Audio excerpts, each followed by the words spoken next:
Okay, guys, listen, I have had to wade through some pretty shitty fucking movies this year in 2021.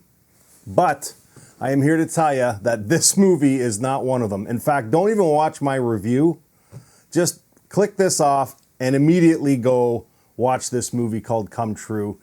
It is absolutely fantastic. In fact, it's one of my favorite movies so far of 2021, and I'm pretty sure when I do my best of list at the end of the year that this is going to be probably in my top 5. I can't see many movies coming close to this, at least for me anyways. Listen, you know, if you've watched my channel for any length of time, I rave about directors Justin Benson and Aaron Moorhead. Love these guys. Shane Carruth. I'm always going on about how great their movies are, okay? And this movie by Anthony Scott Burns is on that level, and I promise you, when you watch this movie, for some of you may not understand it, but for those of you that get it, and actually even those of you that don't get the ending, there's enough in here, you are gonna fucking love this movie.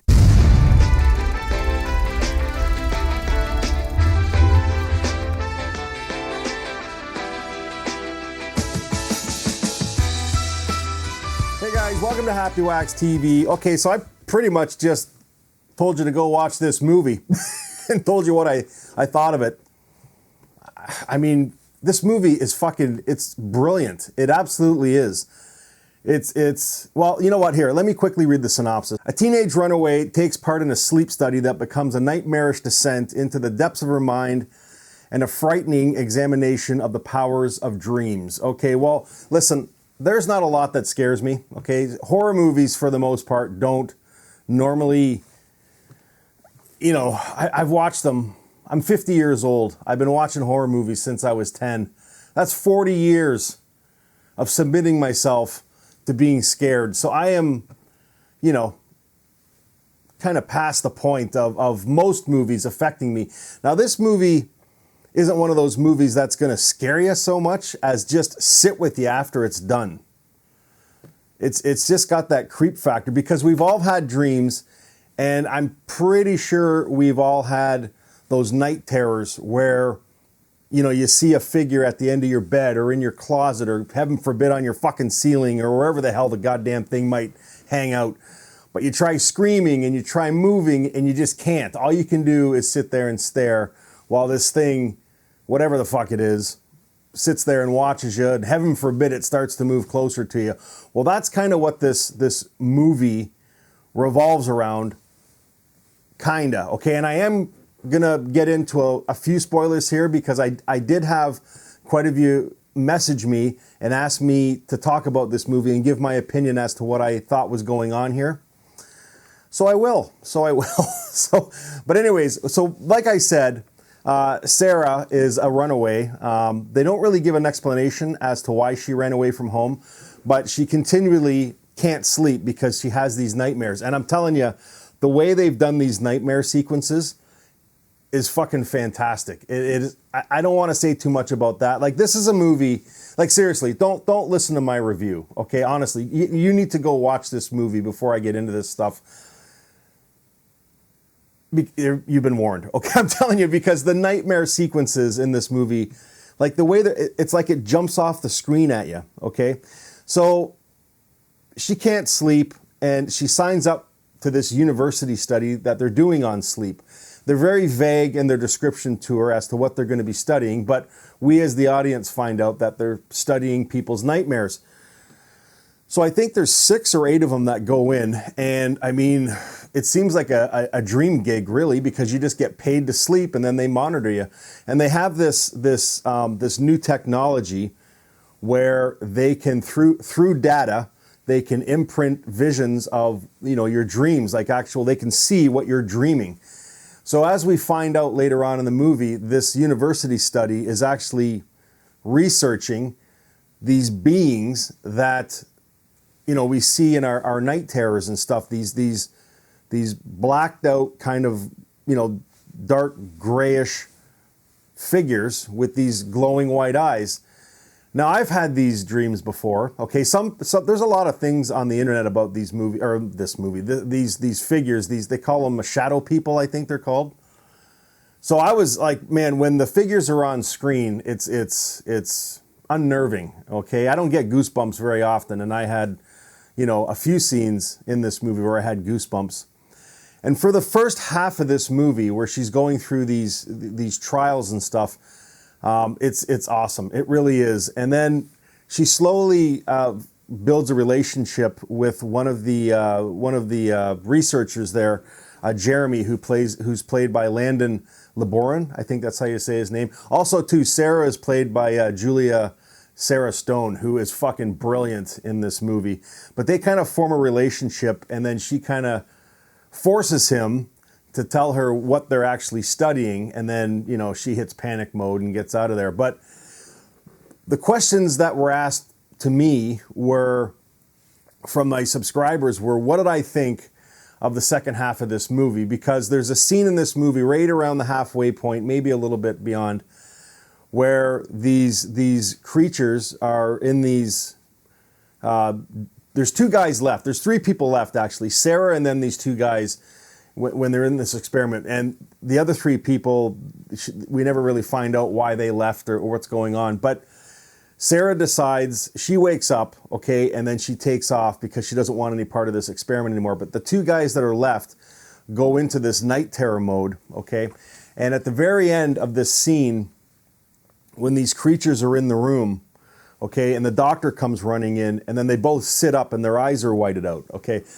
So people are asking me what happens after that point, because the movie takes a shift, okay? And for me anyways, okay, because you find out at the ending of this movie, I think, in my opinion, that the entirety of the second half of this movie is a dream sequence for her, okay? And again, I gave you a warning that this is going to be spoilers, because we find out at the end that she's in a coma, okay?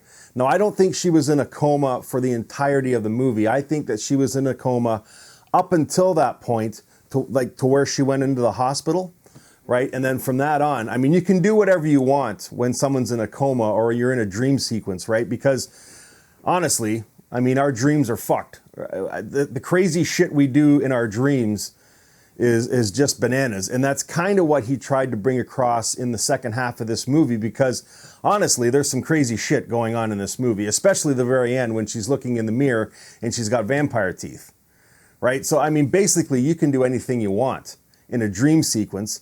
And that's what I think he was trying to do, was just trying to fuck it up. Now, this isn't a huge budgeted movie either. So, I think some people that may have been disappointed with the ending and called it, maybe they ran out of money or it was just kind of a cheap ending to it. I don't think so, for me anyways, because again, the last act of this movie, there's a sequence where she's walking down the street kind of sleepwalking.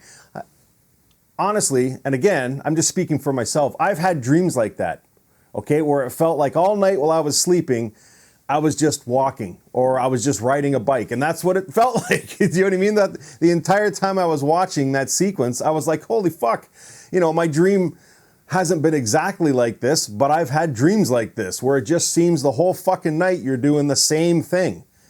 And I was like, wow, this is great. I thought it was awesome. And then the end sequence, where she has the vampire teeth and she's gouging his eyes out and stuff. I mean, again, we've had violent dreams like that, or at least I have. Oh, this movie was fucking great. Okay. Now, I hope I didn't ruin it for you. You know what I mean? Because I did give you ample warning that I was going to talk about it. But I had a ton of you message me asking me if I could give my opinion and what I thought the ending was all about. Well, that's what I think. I think for the first half of this movie, she's conscious and she's going through these tests and stuff. And at some point in the test, she actually doesn't wake up, which I think is the hospital sequence. And then she goes into this coma. You know what I mean? Now, I'll tell you, I don't say this very often about movies too. Okay, this movie was an hour and I believe 40 minutes or 45 minutes long. I honestly, and I don't say this hardly ever, I wanted this movie to be longer, okay? I enjoyed this movie so much that I didn't want it to fucking end. I wanted it to keep going, okay? I wanted to see, what's going to happen to her in this coma state. I wanted to see more these dark, shadowy creatures, because the way it's presented to us on screen, it's fucking brilliant. It is. And the score of this movie, I don't normally talk about scores. The techno-y score of this movie and the way it just builds up as tension builds, it's fucking fantastic, man. I love this movie. So to give it a rating, for me, I'm going to give this one an 8. Okay, this movie really hit home for me. I really did. I watched it back to back. So I don't hardly ever do that with movies. So it really hit a key note with me, and I really did enjoy this flick. So anyways, I'm going to stop there, guys. There's going to be a bunch of videos probably come out trying to explain the ending of this movie. But for me, that's my explanation. I truly believe that, the halfway point where those two guys wake up, that's probably right around the point where she got into that coma state. Because from then on, it takes a different shift in the movie, and everything's just kind of fucked at that point. And again, in our dreams, anything can fucking happen. So I loved it. Anthony Scott Burns, I want to see a lot more from you. This is only his second feature-length film, and he wrote it. So I'm excited to see what this guy brings to the table in the future. So anyways, please, if you haven't seen this movie, do yourself a huge favor. Go watch it. It is a fantastic movie. Come back here and leave me comments. Let me know what you guys thought, the ending was all about. And did you like the ending? A lot of people aren't going to get it. Hopefully most of you do, but it's open to interpretation. So let me know what you thought, guys. Come true, out now. And until next time, stay scared.